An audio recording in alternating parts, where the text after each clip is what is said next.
విషయాన్ని కాంప్లికేటెడ్గా మార్చి వెనకాల CC footage అన్నీ కూడా బయటకు వచ్చి ఇప్పుడు ప్రవీణ్ పగడాలకి చనిపోయిన తర్వాత ఆయన మీద రకరకాల ట్రోల్స్ మీమ్స్ జరిగే పరిస్థితి ఫేస్బుక్లో. బట్ ఎట్లా అంటే ఓకే ఇది ఇన్వెస్టిగేషన్ నుంచి మళ్ళీ ఇంకెక్కడికి వెళ్తుంది అంటుంది. మీరు ఇందులో ఒక మాట అన్నారు, మేము కూడా రెడీ, వాళ్ళు రెడీ అయితే అని చెప్పి.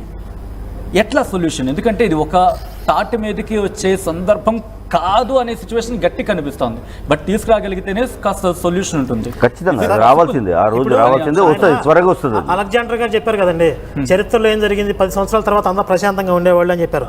10 సంవత్సరాల క్రితం ప్రశాంతంగా ఉన్నారా అంటే క్రైస్తవులు లేకపోతే పాస్టర్లు, నేను ప్రధానంగా పాస్టర్లు హిందూ దేవీ దేవతల మీద దోషం చేయకుండా మీరు మత ప్రచారాలు చేశారా? గతాల గురించి కాదు, నెక్స్ట్ నేను సమస్య మూలాలే కాదు. ఇప్పుడు ప్రవీణ్ పగడాల ఒక్క విషయమే కాదండి, దీనికి బేస్ దానికి మూలం వేరే ఉంటది. మనం అక్కడి నుంచి వద్దాం, చర్చ పెడితే ఎవరు పరమత దోషణ చేశారు, ఎవరు పరమత దోషణ చేశారు, ఈరోజు పరమత సహనం. బ్రదర్ మీరు మాట్లాడేటప్పుడు నేను మాట్లాడలేదు, మీరు మాట్లాడేటప్పుడు నేను మాట్లాడలేదు. బ్రదర్ హలో బ్రదర్ అలెగ్జాండర్ గారు, మీరు ఫ్రెంచ్ వాళ్ళు డచ్ వాళ్ళు నెదర్లాండ్స్ అని మాట్లాడారు, టాపిక్ సంబంధం మాట్లాడారు. అనవసరంగా నేను చెప్తాను, ఆయన ఇంటెన్షన్ ఏంటి? ఫ్రెంచ్ వాళ్ళు డచ్ వాళ్ళు బ్రిటిష్ వాళ్ళు అందరూ ఇక్కడికి వచ్చారు. బ్రదర్ నన్ను మాట్లాడినామండి, మీ బ్రదర్ మాట్లాడాడు కదా, దాని సమాధానం చెప్తున్నాను, నేను కొత్తగా ఎత్తట్లేదు. నేను ఆ పాయింట్ రేజ్ చేయట్లేదు, నేను సమాధానం చెప్తున్నాను. ఆయన మాట్లాడిన సమాధానం చెప్తున్నాను. ఆయన ఏం చెప్పాడు? ఫ్రెంచ్ వాళ్ళు డచ్ వాళ్ళు బ్రిటిష్ వాళ్ళు ఇక్కడికి వచ్చారు. మీరు మాట్లాడినప్పుడు నేను సైలెంట్ గా ఉన్నాను, మాట్లాడినామండి. అలెగ్జాండర్ గారు ఒక్క నిమిషం అని చెప్పారు కదండి. ఆ ఇంటెన్షన్ ఏంటి? ఇక్కడ ఉన్న ఐడియాలజీ సెపరేట్ గా ఉంటుంది కాబట్టి అని వచ్చారని చెప్పాడు. కానీ నిజమేంటి? ఈ దేశం సంపన్న దేశం, దొంగలందరూ వచ్చి ఇక్కడ దోచుకోవడానికి వచ్చారు. ఆ వాస్తవాలు దాచేసి ఇక్కడ ఏదో ఐడియాలజీ సెపరేట్ గా ఉంటుంది. దుర్మార్గం. గతంలో ఉన్న ఇప్పుడు ఫస్ట్ చర్చ పెడితే ఓన్లీ ప్రవీణ్ పగడాల, నేను ఏమంటానంటే ప్రవీణ్ పగడాల విషయం మీద చర్చ పెడదామా? ఫస్ట్ ఓన్లీ ప్రవీణ్ పగడాల విషయమే చర్చ పెడదాం. డే 1 నుంచి డైవర్ట్ చేసింది ఎవరు, రకరకాల ఆరోపణలు చేసింది ఎవరు? ఇప్పుడు అరెస్ట్ అయిన అజయ్ కుమారే ఉన్నాడు. అజయ్ కుమార్ మాట్లాడినటువంటి నిరాధారమైనటువంటి ఆరోపణలే సోషల్ మీడియా నిండా తిరిగినాయి. 11:30కి ప్రవీణ్ పగడాల చనిపోతే 1 గంటకి ఫ్యామిలీ మెంబర్స్కి మెసేజ్ వచ్చింది కంపెనీ గురించి వివరాలు ఇవ్వమని. అతను మాట్లాడాడు, ఇది 10 లక్షల మంది చూశారు, లేనిపోని అనుమానాలను రేకెత్తించాడు. మరి అది నిజమా? పోలీసులు కన్ఫర్మ్ చేశారా? ఫ్యామిలీ మెంబర్స్ని అడిగితే అలాంటి ఫోన్లు కానీ మెసేజెస్ కానీ ఏమి రాలేదని చెప్పారు. అలాగే ప్రవీణ్ పగడాల కూతుర్లని చంపడానికి ప్రయత్నం చేస్తున్నారు అని చెప్పి మాట్లాడాడు. మరి అలా జరిగిందా? ఫ్యామిలీ మెంబర్స్ని అడిగితే అదన్నీ అబద్ధాలని చెప్పారు. డే 1 నుంచి కూడా ఇతర మతస్థుల మీద నెట్టడానికి ఎవరు ప్రయత్నం చేశారు? ప్రవీణ్ పగడాల ఇష్యూని ఎవరు డైవర్ట్ చేయడానికి ప్రయత్నం చేశారు? దీని మీద చర్చ పెడదాం. నా మీద ఫేక్ ప్రచారాలు ఎలా చేశారు, ఫేస్బుక్లో పోస్ట్ పెట్టి డిలీట్ చేసిన దొంగ ప్రచారాలు ఎందుకు చేశారు? ఒక ఫేక్ వీడియో తయారు చేసి అందులో సర్కిల్ చేసి మార్క్ చేసి వైన్ షాప్లో నేనే ఉన్నానని చెప్పి ప్రచారం చేశారు. పార్వతి అని ఒక ఆమె ఎప్పుడో మాట్లాడిన వీడియో తీసుకొచ్చి ఇప్పుడు మాట్లాడుతుంది ప్రవీణ్ పగడాల మీద అని చెప్పి క్రియేట్ చేశారు. ఎక్కడో నార్త్లో జరిగిన ఒక ఫేక్ వీడియో తీసుకొచ్చి ప్రవీణ్ పగడాలను చంపుతున్న వీడియో అని చెప్పి రిలీజ్ చేశారు. ఇంత ఆర్గనైజ్డ్గా ఇన్ని ఫేక్ ప్రాపగాండాలు ఎవరు చేశారు? డే 1 నుంచి ఇతర మతస్థుల మీదకి నెట్టే ప్రయత్నం ఎవరు చేశారు? ఇవన్నీ తేలుద్దాం, చర్చ పెట్టండి.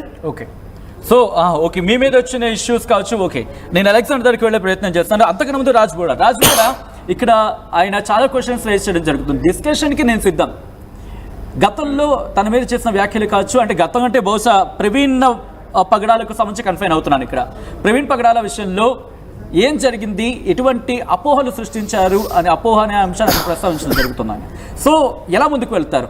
Are you ready to sit with him డిస్కషన్కి? ఇప్పుడు మాట్లాడుతున్నాం, మనం ఎంతసేపు చర్చించినా దాంట్లో వచ్చే పెద్ద ఫలితమే ఉండదు. లేదు, ఫలితం ఉండాలి రాజు గారు, ఎందుకంటే ఎక్కడో దగ్గర ఇది తెగకపోతే మనం నిర్ణయం చేసే స్థానం లేం కదా. నేను అంటోంది ఆన్ మీడియా ప్లాట్ఫామ్స్ లో కాకుండా కనీసం కూర్చొని మాట్లాడుకుంటారా? ఎందుకంటే ఈ ఇష్యూ తెగడం కావాలి ఎక్కడో దగ్గర. మీరన్నారు వాళ్ళన్నారు, మీరు ఎన్ని రోజులు జనాలకి ఈ తలకాయ నొప్పి చెప్పండి సార్. ఇక్కడ లేదు brother. ఇది నెవర్ ఎండింగ్. బీజేపీ అధికారం ఉన్న రోజులు ఇది ఇట్లానే సార్ మళ్ళీ ఎందుకు వచ్చిండ్రు? Don't never involve ending politics అన్నప్పుడు? అండి, డోంట్ ఇన్వాల్వ్ పాలిటిక్స్ వస్తే మళ్ళీ పెద్ద ఇంకా మళ్ళీ ఎందుకు వచ్చిండ్రు? సరే ఇష్యూ మళ్ళీ ఎందుకు వచ్చిండ్రు? నెవర్ ఎండింగ్ అన్నప్పుడు ఎందుకు రావాలి? మళ్ళీ రాజ్బోడా గారు ఎండు చేయనికి రావాలి కానీ sorry. జోసెఫ్ గారు, ఒక్క నిమిషం. Political agenda- రాజ్బోడా గారు సరే ఎలా కంక్లూడ్ చేస్తారు? మీకు ఇచ్చి ఒక పాయింట్, ఇది ఇష్యూ సొల్యూషన్ కావాలంటే ఒక్క పాయింట్ లో ఏం చెప్తారండి? ఎట్లా సాల్వ్ చేస్తారు? ఇష్యూకి సొల్యూషన్ పోలీసులు ఇన్వెస్టిగేషన్ అధికారులే దాన్ని అది ముందుకు తీసుకోవాలి, అంతకుమించి ఏం లేదు. ఓకే నేను అంటుంది ఇది వాళ్ళన్నారు మీరన్నారు వాళ్ళు ఈ దీనికి ఎట్లా చెక్మేట్ పెడతారు?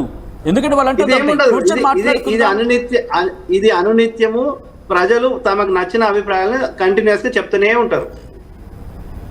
అభిప్రాయాలు చెప్పడంలో తప్పలేదండి. అభిప్రాయాలు పక్కవాడి వ్యక్తిని అది ఇటువైపైన అటువైపైన ఎవరికి అన్నప్పుడు ఏమైతుంది? ఇప్పుడు అజయ్ బాబు మీద కేసు పెట్టిరు, రేపు నా మీద పెట్టండి. ఎవరవుతున్నారు? నేను నా లాయర్ ద్వారా సొల్యూషన్ ఏంటి? ఈ వీటికి సొల్యూషన్ ఏంటి? సొల్యూషన్ ఏముండదు బ్రదర్. ఇప్పుడు నాకు కరెక్ట్ అనిపించింది అనిపిస్తుంది. దయచేసి వినండి. నేను చెప్తున్నా అది సుగుణా గారికి నచ్చట్లేదు, ఆయన కేసు పెడతాడు. అప్పుడు ఎవరు చెప్పింది కరెక్ట్ అనేది పోలీసులు కానీ కోర్టు కానీ నిర్ణయిస్తుంది. పోలీసులు కాదు, కోర్టే నిర్ణయిస్తుంది. పెద్ద పెద్ద యుద్ధాలే రాజ్బోడా గారు, పెద్ద పెద్ద యుద్ధాలే మాటలతో అవుతున్నాయండి ఈ రోజు ఈ టెక్నాలజికల్ ఎరాలో కూడా. ఓకే, ఒకసారి అలెగ్జాండర్ దగ్గరికి వెళ్ళే ప్రయత్నం చేస్తున్నాను. అలెగ్జాండర్ గారు, కంప్లీట్ కాన్ఫ్లిక్ట్ ఆఫ్ ఇంట్రెస్ట్ ఉన్నప్పుడు, వాళ్ళ కంప్లీట్ ఐడియాలజీ డిఫరెంట్ ఉన్నప్పుడు అది సాధ్యం కాదు. అది sometimes we need to agree to disagree. They have to come to the point sir. ఒక పాయింట్ కి సర్టెన్ పాయింట్ కి రావాలి. ఆల్రైట్, కొట్టుకు సస్తాం.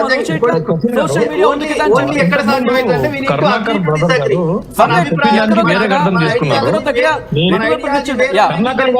రాజు గారు ఒక్క నిమిషం. Let me go to Alexander garu react కండి. yes దయచేసి మధ్యలో మాట్లాడకండి పెద్దలందరూ ఎవరు కూడా. కరుణాకర్ గారు ఇంతకుముందు నేను అన్నాను కదా, డచ్ వాళ్ళు, పోర్చుగీస్ గారు, వీళ్ళందరూ వచ్చి బ్రిటిష్ వాళ్ళు వచ్చి ఇండియన్ ఎక్స్ప్లోర్ చేసి ఎక్స్ప్లాయిట్ చేశారు అన్నాను. ఎక్స్ప్లాయిట్ అంటే దోచుకున్నారు అని అంటున్నాను. ఈ దోచుకోవడానికి గల కారణం ఆ రోజుల్లో ఉన్నప్పుడు మనం అందరం కలిసి కొట్లాడాము.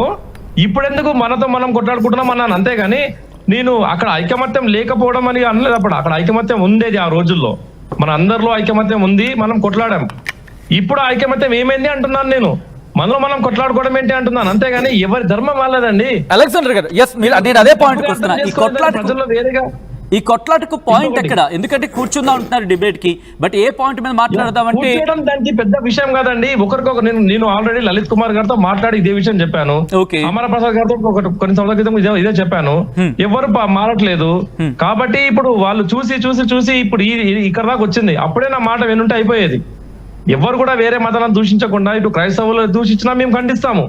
అలాగే ఒక హిందువుని ఒక క్రైస్తవుడు దూషించినా క్రైస్తవుని మేము వెళ్ళి మాట్లాడతాం, నిన్న ఖండిస్తాం కూడా ఖచ్చితంగా. కానీ మనం ఇనిషియేషన్ ప్రాసెస్ లో దాన్ని ఏ రకంగా సిస్టమేటిక్ విధానంగా బేస్డ్ ఆన్ కాన్స్టిట్యూషనల్ పిల్లర్స్, ఈ సెక్యులరిజం, డెమోక్రసీ, దాన్ని ఒక్కొక్కరు ఒక్కొక్క రకంగా అర్థం చేసుకొని సెక్యులరిజం డెఫినేషన్ ని మార్చుకొని, సెక్యులరిజం అంటే ఏంటి? ప్రతి ఒక్క మతాన్ని దేశం గౌరవిస్తూ దాన్ని కాపాడుతుంది. దాని యొక్క విలువలని, దాని యొక్క మోరల్స్ ని కాపాడుతూ పరమతాన్ని గౌరవిస్తూ బతకమని అంటుంది. ఇక్కడ నిన్న జోసెఫ్ గారు ఒక మాట అన్నారు, సెక్యులరిజం బైబిల్లో ఉంది అని. ఏ మతంలో కూడా చూస్తే ఆ కన్ఫైన్డ్ ప్లేసెస్ కే అయిందండి అది. ఆ సెక్యులరిజం అనే పదాలు ఇప్పుడిప్పుడు ఆవిర్భవించాయి. 1947 కంటే ముందు 18th సెంచరీలో మన బిఎన్ రావు గారు, అంబేద్కర్ గారు అందరు కలిసి వీళ్ళు రాసిన పదాలు ఈ సెక్యులరిజం ఇవన్నీ. మీరు బైబిల్లో లేదు అని చెప్పి మనం కొట్లాడుకోవడం ఏంటంటే నాకు అర్థం కాదు. వాళ్ళు చెప్పిన పాయింట్ ఆఫ్ వ్యూ వేరేది. ఏది మన పీటర్ గారు పాయింట్ ఆఫ్ వ్యూ అంటే అలెగ్జాండర్ గారు ఇక్కడ నేను ఒక పాయింట్ మీద డిస్కషన్ కి కనుక కూర్చుంటే ఇట్ డజంట్ మీన్ దట్ నేను ఎండ్ కార్డ్ గురించి మాట్లాడుతున్నాను. నేను శాశ్వత పరిష్కారం గురించి మాట్లాడుతున్నాను. రిలేటెడ్ మాట్లాడుతున్నాను. ఇక్కడ ఒక్కొక్క వ్యక్తికి సెక్యులరిజం అంటే డిఫరెంట్ ఒపీనియన్ గా ఉంది. నేను sociology, political science, public administration చేశాను కాబట్టి చెప్తున్నాను. ముఖ్యంగా నేను సోషల్ యాక్టివిస్ట్ ని. నాకు సమాజం అంతా బాగుండాలి, అందరూ హ్యాపీగా బతకాలి 4 రోజుల లైఫ్ లో, రైట్? ఆల్రెడీ ఇప్పుడు మనం చాలా కష్టకాలం ఉన్నాయి, ప్రపంచాన్ని కొట్లాడుకుంటున్నాయి. మనం నాన్ కొలాట్ గవర్నమెంట్ గా మనం బతుకు ఉంటున్నాం. కరెక్ట్, అదే పాయింట్. ఎందుకంటే మీరు అన్నట్టు ఇందాక ఒక పాయింట్ అన్నారు, కొనకాల్సి వస్తుంది. పాయింట్ ఏంటంటే ఇక్కడ ఎండ్ కార్డ్ పడాలి, అందరు ఒకటి దగ్గర రావాలంటే అందరూ పెద్ద మనసుతో ఆలోచించుకొని ఎవరు పడితే వాళ్ళు స్పందిస్తే రాజ్యాంగబద్ధంగా వెళ్ళాలి. కానీ ఇలా సోషల్ మీడియా వాడుకొని ఒకరి మీద ఒకరు బురద చల్లుకుంటే చూసే సమాజం ఇప్పుడు చిన్నపిల్లలు ఖరాబ్ అవుతున్నారు. ఇప్పుడు Exactly. అదే ఆ పాయింట్ కి ఇందాల నుంచి మనం మాట్లాడుకున్న అదే పాయింట్. సోషల్ మీడియా ఉంది ఉపయోగించుకుని బాగుపడిన వాళ్ళు చాలా ఉన్నారు. కానీ ఇలాంటి ఇష్యూస్ లో కాస్త ఇప్పుడు మనమందరం 40 years లోపటే ఉన్నాం కదండి ఇక్కడ. Okay. ఇప్పుడు సోషల్ మీడియాలో చిన్నపిల్లలాగా పోరాడుకుంటున్నారు, ఒకళ్ళ మీద ఒకళ్ళు మాట్లాడుతున్నారు, పెద్ద మనిషిలాగా మాట్లాడారు కదండి. ఇప్పుడు ఈయన వచ్చి రాగానే రాజ్బోడ నిరాధారమైన ఆరోపణలు చేస్తున్నాడు, వ్యక్తిగత ఆరోపణలు చేస్తున్నాడు, ఆయన స్వేచ్ఛ అండి అది అని అన్నాడు ఈయన. అలాగే అజయ్ కుమార్, హలో బ్రదర్, అజయ్ కుమార్ అజయ్ కుమార్ ని ఎందుకు కేసు పెట్టావు అని చెప్పి ఈయన జోసెఫ్ గారిని అడుగుతున్నారు ఆయన. అంటే అజయ్ కుమార్ కి నోటుకు వచ్చిందల్లా మాట్లాడొచ్చు, కేసు పెట్టడం తప్పనంటే మాట్లాడుతున్నారు. ఇప్పుడు ఇదే వ్యక్తి సోషల్ మీడియాలో మాట్లాడకూడదు నీతిగా చెప్తారు. ఇప్పుడు మీరు ఎలా చెప్తున్నారు? డబుల్ స్టాండర్డ్స్ ఎందుకు బ్రదర్? మీరు ఓపెన్ గా, నేను నిజాయితీ అన్నాను, అదే ఉన్నది నిజాయితీగా మాట్లాడండి. ఇప్పుడు నోటికి వచ్చిందల్లా మాట్లాడి అజయ్ కుమార్ ని సమర్థిస్తారు, రాజ్బోడని సమర్థిస్తారు, మళ్ళీ వచ్చి సోషల్ మీడియాలో మాట్లాడతారని చెప్తారు. ఎలా మాట్లాడతారు మీరు? నిజాయితీగా మాట్లాడండి, ఉన్నట్టు మాట్లాడండి. డబుల్ స్టాండర్డ్స్ వద్దు, డబుల్ స్టాండర్డ్స్. సోషల్ మీడియాలో కొట్టుకుందాం, జనాలు రెచ్చగొడతారా? రెచ్చగొట్టండి, ఏం చేస్తారు చేయండి, మేము ఫేస్ చేస్తాం. కాదు రెచ్చగొట్టుకోవడానికి కాదు, కొట్టుకోవడానికి తిట్టుకోవడానికి ఉన్న ప్లాట్ఫామ్స్ కాదు కదా మనవి. వాళ్ళు అలెగ్జాండర్ గారు ఒక్క నిమిషం, రాజ్బోడ గారు రియాక్ట్ అయ్యారు ఇందాక. లేదు రాజ్బోడ గారు ఏమంటున్నారండి? మీరు అడిగారు, అందరు గమనున్నారు. నేను అన్నది ఏంటిదంటే అజయ్ బాబు గారు కూడా ఫోన్ చేసి చెప్పడం జరిగింది. నేను చెప్పాను, బ్రదర్ మీరు అలా రఫ్ గా మాట్లాడకండి, మనం క్రైస్తవులము దానికి అని చెప్తున్నాను. ఇంత లోపల గొడవలు అయిపోయాయి. నేను ఇందులో no regional discrimination, no partiality అండి. Anyone who commits, anyone who acts against the constitutional laws, he is suppose to face constitutional duties. అంతేగాని మనం ఓన్ గా మనమే ఏదో ఎవరమండి సోషల్ మీడియా అందరూ అయిపోతున్నారు. వ్యక్తిగతం కోసం మాట్లాడలేదు, నేను అందరు కలిసి ఉండాలి, అందరు ఒకరికొకరు అర్థం చేసుకొని ముందుకెళ్దాము, ఎండ్ కార్డ్ పెడతాము. సచిన్ గారు కూడా ఆర్టీ వేదికగా చెప్పారు దీనికి ఒక శాశ్వత పరిష్కారం కావాలని. మనం కూర్చొని పాలసీ సైలెంట్ గా ఉంటే దేశం బాగా ముందుకు వెళ్ళిపోతుంది. అన్నపూర్ణ దేశం అనేది ఇప్పుడు వేరే దగ్గర తీసుకోవాల్సి వస్తుంది. మనం అలెగ్జాండర్ గారు ఒక్క నిమిషం మాట్లాడండి. నేను ఒక సోషల్ యాక్టివిస్ట్ గానే మాట్లాడుతున్నాను, రిలీజియస్ అలెగ్జాండర్ గారు ఒక్క నిమిషం రాజ్బోడ కంటిన్యూ అండి. రాజ్బోడ జోసెఫ్ బ్రదర్, మీరు కేసు పెట్టినంత మాత్రాన, ఎఫ్ఐఆర్ అయినంత మాత్రాన ఆ యొక్క ఇది అజయ్ బాబు తప్పు చేసిండని ఎక్కడ లేదు. ఏది వాళ్ళు రిమాండ్ లో పెడితే రిమాండ్ పెట్టిందంటే is not convicted, he's accuse is not a convicted until judge gives the verdict, is innocent అన్నప్పుడు ఎవరైనా ఎఫ్ఐఆర్ ఎవరి మీద పెట్టచ్చు, నా మీద పెట్టచ్చు, నీ మీద పెట్టచ్చు. అయితే ఇప్పుడు అజయ్ బాబు తప్పు చేసిండని జోసెఫ్ బ్రదర్ ఆయన రిమాండ్ లో ఉన్నాడు కాబట్టి ఆయన తప్పు చేసిండని మీరు అంటారా? జడ్జి తీర్పు వచ్చేంత వరకు అతడు హీఈస్ ఇన్నోసెంట్. అజయ్ బాబు కూడా ఎన్నో కేసులు పెట్టిండు, దాని మీద పోలీసులు చర్యలు తీసుకోకపోతే అది పోలీసులు బయాస్ ఉన్నట్టు, అర్థమైందా? జోసెఫ్ మీద కూడా కేసులు పెడతాడు అజయ్ బాబు. జడ్జి తీర్పు ఇచ్చినాక ఆయన దోషి అని అనండి, ఏది పడుతుంది ఎవరు పడితే వాళ్ళు ఆయన తప్పు చేసిండు అనడానికి లేదు. అక్కడ రిమాండ్ ఎందుకు పెడతారు? టెంపరీగా. రాజ్బోడ మీరు ఒక క్వశ్చన్ చేశారు, జోసెఫ్ రెడీగా ఉన్నారు. జోసెఫ్ గారు అసలు ఆయన ఎవరన్నారండి దోషులని చెప్పి? ఆయన తప్పు చేశారు. రాజ్బోడ గారు రాజ్బోడ మీరు క్వశ్చన్ చేశారు, ఆయన రియాక్ట్ కానివ్వండి, ఆ తర్వాత మళ్ళీ మీరు క్వశ్చన్ చేద్దరు కానీ. Joseph continue. ఆయన ఏం చెప్పారు మీరు చెప్పండి. ఆయన మీ సోషల్ మీడియా ప్లాట్ఫామ్స్లో where we have to respect the social media, మీ సోషల్ మీడియాలో ఏమేమి చెప్పారు మీరు చెప్పండి, నేను చెప్తాను దానికి ఆన్సర్. చెప్పండి ఏమేమి చెప్పారు ఆయన. అలెగ్జాండర్ గారు ఒక్క నిమిషం రాజు రియాక్ట్ కండి. రాజ్బోడ ఇప్పుడు చెప్పండి సార్, అనవసరంగా మీరు క్రియేటింగ్ మోర్ కాన్ఫ్లిక్ట్స్. ఇప్పుడు ఆయన జైల్లో పెట్టినంత, ఆయన రిమాండ్ లో పెట్టినంత మాత్రాన ఆయనకి ఎవరేమన్నారండి? ఎవరు సమర్థిస్తలేరు, సంబరపడిపోతున్నారు, ఎవరు సమర్థిస్తలేరు. నార్మల్. ఎవరి మీద కంప్లైంట్ పెట్టినా పోలీసు వాళ్ళు ఐడియల్ గా చర్యలు తీసుకోవాలి, కానీ వాళ్ళు మీకు వచ్చిన నొప్పి ఏంది బాబు? మీకు వచ్చిన నొప్పి అరే, ఏంది? మీరు ఎట్లా చెప్తున్నా అంటే ఏమని చెప్తున్నారు? ఎవరినేమో చెప్తలేరు సార్. గొడవై ఇక్కడ ఎవరేం చెప్తలేరు. ఇక్కడ ఏమైంది, ఆయన ఏమని చెప్పారు, ఆయన వ్యాఖ్యలు విన్నారా మీరు? ఒకసారి వినండి. ఒకసారి విన్న తర్వాత దాని గురించి పెట్టండి అంతే. వింటే మీరు కూడా కౌంటర్ ఇవ్వచ్చు, జైల్లో పెట్టాల్సిన అవసరం లేదు సార్. జైలు ఇప్పుడు నేను చెప్తేనే జైల్లో పెడతారా? నేను చెప్తేనే జైల్లో పెడతారా?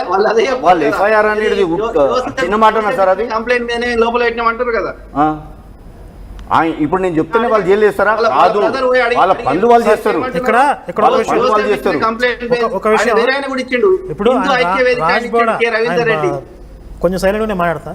ఇప్పుడు ఆయన జోసెఫ్ గారిని ఏమంటున్నారు, మీరు కేసు పెట్టినంత మాత్రాన, అతను వీడియోలో మాట్లాడినటువంటి విషయాలు అభ్యంతరకరంగా ఉన్నంత మాత్రాన అది కోర్టు దోషి కాదు, కోర్టు తేల్చాలంటున్నారు కదా. కోర్టు తేల్చేంత వరకు దోషి కాదు, మాట్లాడకూడదు అంటున్నారు. ఈయన మరి చిన్నజీవి స్వామి గురించి మాట్లాడొచ్చు, దోషి అని అమిత్ షా గురించి మాట్లాడచ్చు, చంద్రబాబు గారి గురించి మాట్లాడచ్చు, పవన్ కళ్యాణ్ గురించి మాట్లాడచ్చు. మీరు కేసు పెట్టలేదు బ్రదర్, మీరు కనీసం మీరు కంప్లైంట్ ఇవ్వలేదు, ఎఫ్ఐఆర్ అవ్వలేదు, ఏమీ జరగలేదు, మీరు వాళ్ళ దోషులు అంటారా? ఇప్పుడు అజయ్ బాబు మీద ఎఫ్ఐఆర్ అయ్యింది, మాట్లాడిన వీడియోలు ఉన్నాయి, జైల్లో ఉన్నాడు, అతని మీద దోషం అనడానికి లేదు. మీరు కనీసం కంప్లైంట్ ఇవ్వలేదు, ఎవరి మీద ఎఫ్ఐఆర్ అవ్వలేదు. నీకు నచ్చని వ్యక్తి మీద దోషులు అంటావా నువ్వు? నీకు నచ్చని వ్యక్తులు దోషులా? అజయ్ బాబు మంచోడు, నీకు నచ్చని వ్యక్తులు దోషులా? ఎవరు నువ్వు ఎలా అంటావు? అమిత్ షా ఎలా అంటావు? చిన్నజీవి స్వామిని ఎలా అంటావు? సుగురా అందుకే అంటున్నా, ఈ ఆవు పెండ విసర్జక పదార్థాలు తాగు అనేటోళ్ళకి బ్రెయిన్ లేదని ఇప్పుడే అర్థమవుతున్నది. ఏమన్నాడు సార్? రాజుగారు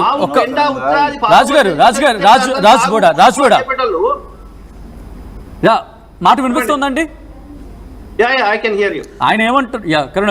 పాస్టర్ల ఉచ్చదాగే వాళ్ళకి ఇలాగే ఉంటుంది. ప్లీజ్ ప్లీజ్ ప్లీజ్ ప్లీజ్ అన్నాడు. అది ఎవరు అభ్యంతరకర వ్యాఖ్యలు ఎవరు చేస్తారు? ఆవు ఉత్స గోమూత్రం ఆరోగ్యానికి మంచిది. వద్దు అటువంటి వ్యాఖ్యలు వద్దు వద్దు ప్లీజ్ ప్లీజ్ కరుణాకర్ సింగ్ అటువంటి మాటలు వద్దు వద్దు వద్దు ప్లీజ్ యు స్టాప్ ఇట్. అక్కడ మీరు క్వశ్చన్ అడిగారు,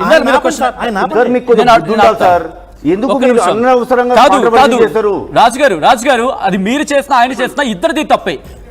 ఏంటండి మాటలు? కాదు కాదు కాదు, ఒక్క నిమిషం. ఇదేనా సమాచారం మీరు చెప్పాలనుకుంటోంది? మీ మాటలు ఎందుకు వినాలండి? నేనేమడిగాను సార్? నేనేమడిగాను?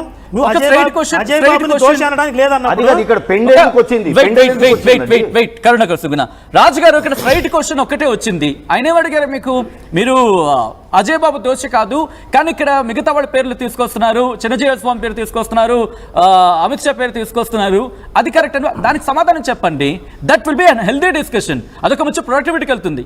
ఏంటి సార్ ఇది పెంట అంత మధ్యలో? ఒక నిమిషం సార్, ఒక పని చేయండి సార్, ముందుకు వచ్చి కూర్చొని మాట్లాడండి. కెమెరా ఇంట్లో కూర్చొని మాట్లాడుతుంటే కదా, ముందుకు రండి, అప్పుడు తెలుద్దాం ఏంది ఇది పిచ్చి పిచ్చి మాటలు. రాజుగారు పెండా అని చెప్పి మీరు రెచ్చగొట్టడం ఏంది? ఓకే ఓకే, సబ్జెక్ట్ డైవర్షన్ అవుతుంది. న్యాయం పెండ తినడం న్యాయమా? ఇప్పుడు ఆ పెంట మీదకి వెళ్తుంది డిస్కషన్ అంతా, పక్కన పెడదాం. అది మాటలంతా మాట్లాడుకుంటున్నాం.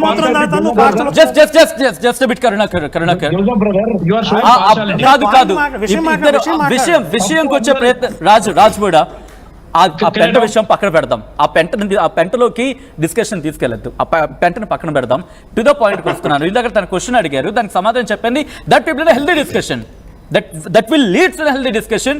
People can judge, people judge చేసుకుంటారు ఏది గుడ్ ఏది బ్యాడ్ అనేది. తను అంటుంది ఏంటి, మీరు ఒక ఇందాక క్వశ్చన్ చేశారు అజయ్ బాబుకి సంబంధించి అన్నప్పుడు దోషి కాదంటూ. అట్ ద సేమ్ ఇప్పుడు ఆయన క్వశ్చన్ చేయడం జరుగుతుంది. మీరు చిన్నజీవి స్వామి కావచ్చు, అమిత్ షా కావచ్చు, ఇంకా చంద్రబాబు పేర్లు ఎలా తీస్తారంటూ కూడా జస్ట్ ఆన్సర్ ఇవ్వండి. Will be an healthy discussion. అప్పుడు వస్తాను అలెగ్జాండర్ రాజ్బోడ తర్వాత మీ దగ్గరికి వస్తాను.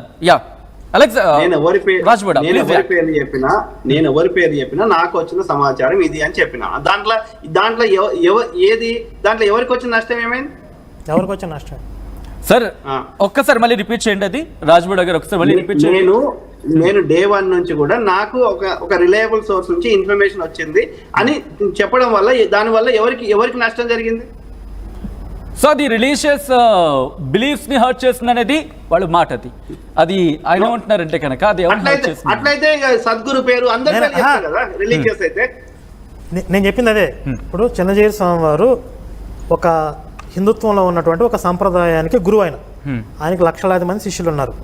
మీరు ఒక సంప్రదాయానికి చెందిన గురువుని ఏదో ఒక హత్యని క్రియేట్ చేసి ఆ నేరారోపణ చేస్తే ఆ లక్షల మంది ఫాలోవర్స్ బాధపడితే వాళ్ళు రియాక్ట్ అయితే పరిస్థితి ఏంటి? అలాగే ఆ రియాక్షన్ తీసుకుందాం ఈ క్వశ్చన్కి. రాజ్ బోడా ఆయన అన్నారు, ఆయన అన్నమాట మీకు వినిపించింది కదా సమాధానం. సద్గురు మీద కూడా ఎన్నో ఆరోపణలు ఉన్నాయి. ఏమని వాళ్ళ వైఫ్ ని చంపిందని చెప్పి, డైరెక్షన్స్ డైవర్షన్స్ వద్దు, భూములు కబ్జాలు ఆరోపణలు. దీనికి పాయింట్ అంటే ఎట్లా చెప్తున్నాడు కరుణాకర్ సుగుణగా అంటే ఎవ్వరు మాట్లాడొద్దు, ఏ ఇన్సిడెంట్ అయినా అందరు నోరు మూసుకోవాలి అని చెప్తున్నాడు. కరెక్ట్ కాదు అది. సారీ రాజ్బోడా గారు, నేను చెప్తానండి ఇక్కడ పాయింట్ ఆన్సర్ తను ఏం అడుగుతున్నారంటే దీనికి సమాధానం ఏంటి అనేది అక్కడ అడుగుతున్న క్వశ్చన్. సో యూ కెన్ మీరు కూడా క్వశ్చన్ రైజ్ చేయొచ్చు సమాధానం చెప్పిన తర్వాత, అది ఇక్కడ అడిగే ప్రయత్నం జరుగుతుంది కదా. అదే బ్రదర్ నేనేమంటున్నా, నాకు వచ్చిన ఇన్ఫర్మేషన్ షేర్ చేసిన, ఓకే. సో నేను చెప్పింది తప్పు అయితే నా మీద నాకేదైనా నోటీస్ పంపండి, నేను రిప్లై ఇస్తా. Simple, okay. అంతేగాని నువ్వు ఇక అసలే నోరే ఎత్తొద్దు, నీకు వచ్చిన ఇన్ఫర్మేషన్ ఎవరు షేర్ చేయొద్దు అని కరెక్ట్ కాదు అది. ఓకే ఎందుకంటే ఇక్కడ స్పష్టంగా అర్థమవుతుందండి, క్లియర్గా వీళ్ళు సోషల్ యాక్టివిస్ట్ అనే పేరు పెట్టుకుని సోషల్ రెస్పాన్సిబిలిటీ లేకుండా మతాల మధ్య విధ్వంసం సృష్టించే కుట్ర ఇందులో కరెక్ట్గా స్పష్టంగా ఉంది. కాబట్టి వీళ్ళ ప్రయత్నాలు వీళ్ళు చేస్తారు. మీరు చెప్పినా నేను చెప్పినా వాళ్ళకి ముట్టాల్సిన డబ్బులు వాళ్ళకి ముట్టాయి, వాళ్ళకి అందాల్సిన సమాచారం లేకపోతే వాళ్ళు చేయాల్సిన పని వాళ్ళ గైడెన్స్ వాళ్ళకి ఉంది, వాళ్ళు చేసే వాళ్ళు చేస్తారు. దాని అనుమానాల ఆరోపణల, ఎందుకంటే ఇక్కడ అక్కడ కూడా అదే క్వశ్చన్ రైజ్ అవుతుంది. ఇప్పుడు బేసిక్గా ఏమన్నా ఎవిడెన్స్లు పెట్టుకుని మాట్లాడుతున్నారు అనుకోండి. ఇప్పుడు సద్గురు మీద ఆరోపణలు అని చెప్పి అటు డైవర్ట్ చేశారు. ఆయన చనిపోయింది సద్గురు భార్య, ఆ డైవర్షన్ అవుతుంది. ఆరోపణలు చేయడానికి ఒక బేస్ ఉండాలి. ఒక చిన్న బేస్ ఏదైనా పెట్టుకుని మాట్లాడుతున్నారు అనుకోండి, అర్థం ఉంటుంది. ఎలాంటి ఎవిడెన్స్ లేకుండా ఇంటెన్షనల్గా పదే ఒక అబద్ధాన్ని 10 సార్లు చెప్తే నిజమైపోద్ది అనే ఉద్దేశంతో మాట్లాడుతున్నారంటే ఇందులో కుట్ర లేకుండా ఏముంటుంది? పర్సనల్ ఎజెండా లేకుండా ఇందులో అంతర్గతంగా ప్రభుత్వం మీద, ఇప్పుడు అమిత్ షా దగ్గర నుంచి, చంద్రబాబు దగ్గర నుంచి, పవన్ కళ్యాణ్ దగ్గర నుంచి, ఇప్పుడు కేఏ పాల్ దగ్గర నుంచి, కేఏ పాల్ కూడా మాట్లాడి ఇప్పుడు కేఏ పాల్తో సంబంధం ఈయన ఫైట్ చేస్తున్నాం, కలిసి పని చేస్తున్నాం అని చెప్పారు. కేఏ పాల్ డే 1 నుంచి ఏం మాట్లాడుతున్నారండి, పవన్ కళ్యాణ్ వల్ల ఇది జరిగింది అంటాడు. అంటే వీళ్ళకి రాజకీయ ప్రత్యర్థులు ఎవరైతే ఉన్నారో వాళ్ళ మీదకి తోసేయాలి. ఇది కేఏ పాల్ దగ్గర నుంచి అదే. అంతేనా రాజ్బోడా గారు, మీది రాజకీయంగా దీన్ని బెనిఫిట్ తీసుకోవాలనే బీజేపీ పేరెత్తాడు ఆయన. బీజేపీ అంటే వీళ్ళకి పడదు, బీజేపీ మీదకి తోసేయాలి, పవన్ కళ్యాణ్ మీదకి తోసేయాలి. హర్ష కుమార్ అని ఆయన వస్తాడు, ఆయన ఏదో పొలిటికల్ ఇష్యూతో మాట్లాడుతాడు. కుమారు నచ్చట్లేదు, నేను నచ్చట్లేదు, మన కేపాల్ నచ్చట్లేదు అంటే ఎవరు ప్రశ్నించొద్దు. అంటే ఎవరు ఎక్కడ చచ్చిపోయినా, ఎవరిని ఎవరు ఓడించుకున్నా అది ఏది గాడ్ గిఫ్ట్ అని మనం నోరు మూసుకోవాలి, అంతే కదా. అంతే కదా బ్రదర్, మీరు జాగ్రత్త అర్థం చేసుకుని మాట్లాడండి. నేను ప్రశ్నించొద్దు అలా. అంటే మీరు వ్యక్తుల మీద మీరు కేఏ పాల్ పవన్ కళ్యాణ్ వల్ల జరిగింది అన్నాడండి. పవన్ కళ్యాణ్ వల్ల జరిగింది అన్నాడు. పవన్ కళ్యాణ్ కంటే ఏంటి సంబంధం? అంటే వీళ్ళ మంట ఏంటి? ఇప్పుడు పవన్ కళ్యాణ్ గారు హిందుత్వవాదిగా మాట్లాడుతున్నారు, లేదా నేను హిందూ అని చెప్పుకుంటున్నారు, అది వీళ్ళకి నచ్చట్లా. ఇప్పుడు వీళ్ళ ఎజెండా ఏంటంటే ఒక క్రైస్తవ నాయకుడు, బ్రదర్ నన్ను మాట్లాడినాడు. ఇప్పుడు ఒక క్రైస్తవ నాయకుడు చర్చికి వెళ్తాడు, ప్రేయర్లు చేసుకుంటాడు, ఒక క్రైస్తవుడుగా ఉంటాడు. ముస్లిం నాయకుడు నమాజ్ చేసుకుంటాడు, ఒక ముస్లింగా ఉంటాడు. కానీ పవన్ కళ్యాణ్ ఒక హిందువు అయి ఉండి ఆయన హిందువుగా ఉండకూడదు, ఆయన సెక్యులర్గా ఉండాలి. హిందువులు మాత్రమే సెక్యులర్గా ఉండాలి, క్రైస్తవ నాయకులు, ముస్లిం నాయకులు రిలీజియస్ ఉండొచ్చు. ఇప్పుడు పవన్ కళ్యాణ్ బ్రదర్ పవన్ కళ్యాణ్ అలా హిందువుగా ఉండటం నచ్చట్లేదు కాబట్టి కేఏ పాల్ ఏమంటాడు, పవన్ కళ్యాణ్ చేస్తాడు. అంటే ఈ దేశంలో ఇప్పుడు వీళ్ళ బాధ ఏంటి అంటే హిందుత్వం మేలుకుంటుంది.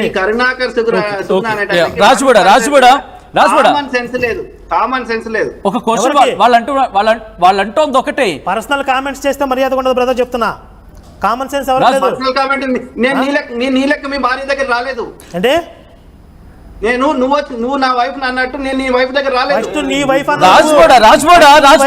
రాజ్బోడా వద్దు, మీకు ఇందాకలే చెప్పడం జరిగింది. ఎందుకంటే బియాండ్ ద లిమిట్స్ వెళ్ళడం, అక్కడ క్వశ్చన్ వచ్చినప్పుడు క్వశ్చన్ సమాధానం చెప్పుకుంటే సరిపోయి కదా. ఫ్యామిలీస్ వరకు ఎందుకు, వాళ్ళేం తప్పు చేశారు పాపం? మహిళ అంటే అంత చులకనగా కనిపిస్తుందా మనకి? నేను పర్సనల్ అనకముందే పర్సనల్ గా వద్దు. ఆయన ఏమంటున్నారు ఇక్కడ ఒక్క నిమిషం, కరుణాకర్ ఆయన ఏమన్నారు, స్ట్రైట్ గా ఒకటే క్వశ్చన్ అడిగారు, రాజకీయ లబ్ధి ఏమైనా ఉందా?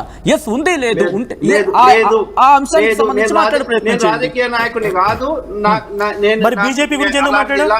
బీజేపీ ఎందుకన్నావు? జెన్యూన్ గా ఇట్లాంటి ఇంకొకరికి కావద్దు అనేదే మా బాధ. బీజేపీ గురించి ఎందుకు మాట్లాడారు చెప్పండి? బీజేపీ ఉంటే ఎలాగ జరిగిద్ది, రాజకీయంగా లేకపోతే ఎందుకు మాట్లాడారు? చేయండి, పొగబాం మీద విచారణ చేయండి, ఎవరొద్దన్నా? పుల్వామా దాడి మీద విచారణ చేయండి, ఎవరొద్దన్నా? సరే, ఇప్పుడు మీ కామెంట్స్ మీరు చేస్తే మేము చేసి మా కామెంట్స్ మేము చేస్తాం కదండి. ఇప్పుడు అలెగ్జాండర్ ఆయన వచ్చేమంటారు, మాట్లాడొద్దు, ఇప్పుడు ఈయనేమంటాడు, మా సమాచారం ఉంది, మా నోరు నొక్కేస్తారా, మేము మాట్లాడతాం అంటాడు. ఎలా కుదిరి చెప్పండి? ఇప్పుడు అయితే ఓపెన్ గా మేము కలహాలు రెచ్చగొడతాం, విధ్వంసం చేస్తాం, మీరు రెచ్చగొడతాం మాట్లాడు. No option. దానికి ఎవరికి అవకాశం ఉండదు. అలెగ్జాండర్ దగ్గరికి వెళ్తున్నాను. అలెగ్జాండర్ గారు చూస్తున్నాను ఇలాంటి మీరు మాట్లాడుతున్నారు, ప్లీజ్ కంటిన్యూ. అలెగ్జాండర్ మాట వినిపిస్తుందా అండి? సార్ ఇప్పుడు కంటిన్యూ. వినిపిస్తుందండి? Please continue. ఇప్పుడు అంశం వచ్చేసి మళ్ళీ ఇక్కడ మీరు బీజేపీ పార్టీ, కాంగ్రెస్ పార్టీ తీసుకెళ్తున్నారండి. అదే వస్తుంది. ఇది ఒక టాపిక్ మాట్లాడుకున్నప్పుడు ఇంకో టాపిక్ డైవర్ట్ అయిపోతున్నప్పుడు కూర్చున్నది ప్రవీణ్ కుమార్ గారి బాధాకరమైన అంశం మాట్లాడుతున్నాము, ప్లస్ అజయ్ బాబు గారు కూడా అంశం మాట్లాడడానికి ఇక్కడ రమ్మన్నారు, వచ్చాము. ఇందులో రాజు బ్రదర్ గారిని లేదంటే ఎందుకు అడిగారు అమిత్ షా గురించి అంటే అది వాళ్ళ వ్యక్తిగతం, అది గవర్నమెంట్ చూసుకుంటుంది, రైట్? అది తప్పు ఒప్పో అది government will take care of it. Why we are fighting here అంటున్నాను నేను. సరే, మేము మాట్లాడే విషయాల గురించి గవర్నమెంట్ చూసుకుంది బ్రదర్, వదిలేసేయండి. మేము మాట్లాడే